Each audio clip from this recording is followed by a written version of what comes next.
Salam damai sejahtera dalam kasih Tuhan kita, Yesus Kristus.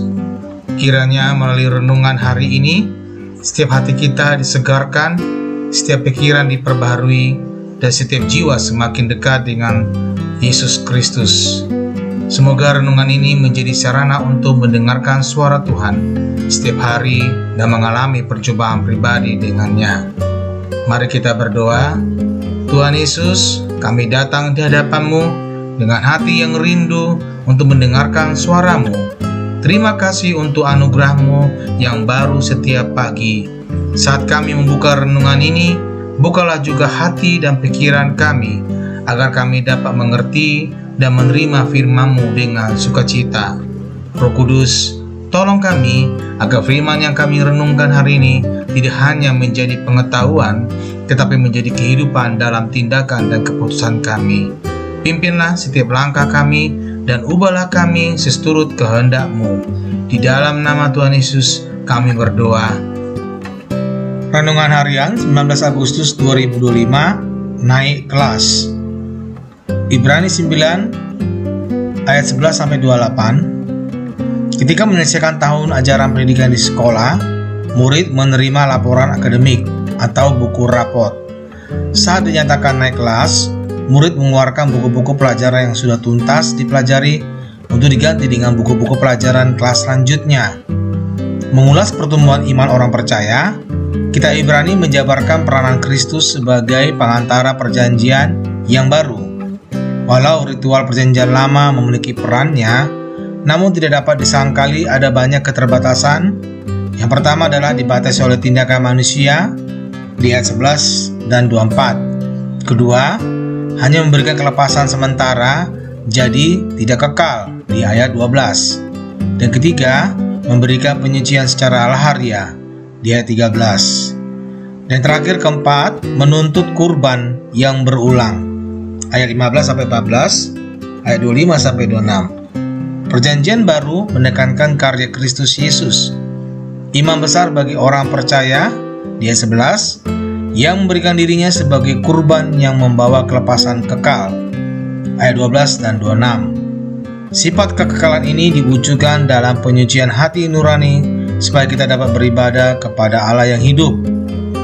Kurban Kristus menyediakan cara baru bergaul dengan Allah, yakni ibadah yang bersifat rasional atau relasional karena umat berinteraksi dengan Allah yang hidup. Ibadah yang bersifat relasional dinyatakan dalam beberapa hal. Pertama, tidak dibelenggu dengan ritual atau aturan yang bersifat lahiriah. Yang kedua adalah mengenali dosa, bertobat, dan kemudian datang kepada Allah. Dan ketiga adalah menerima warisan kekal yang dijanjikan bukan karena kehebatan dan statusnya, melainkan oleh kasih karunia Yesus Kristus. Perjanjian yang baru mengajar tentang keutamaan dan kebesaran Tuhan Yesus Kristus. Dia adalah imam besar agung yang menyucikan, dan ia juga adalah kurban yang kekal bagi segenap kehidupan kita.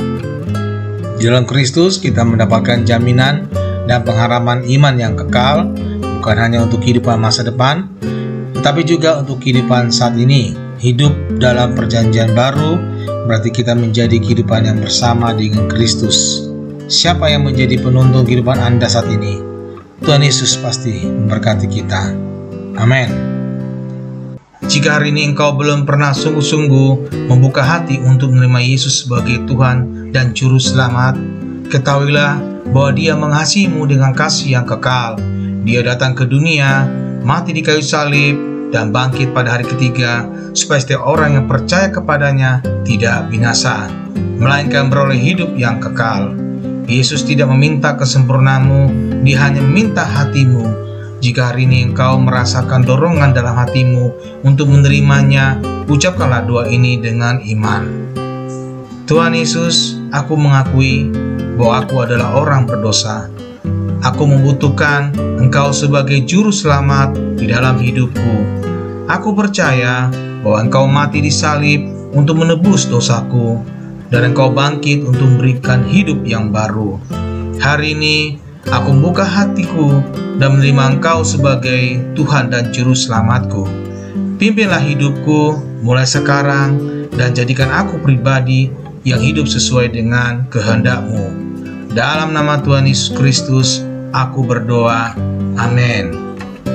Jika kamu telah berdoa dengan sungguh-sungguh, percayalah bahwa surga bersukacita atas keputusanmu hari ini.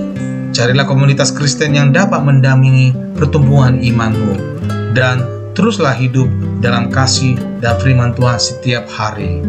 Tuhan memberkati. Amin.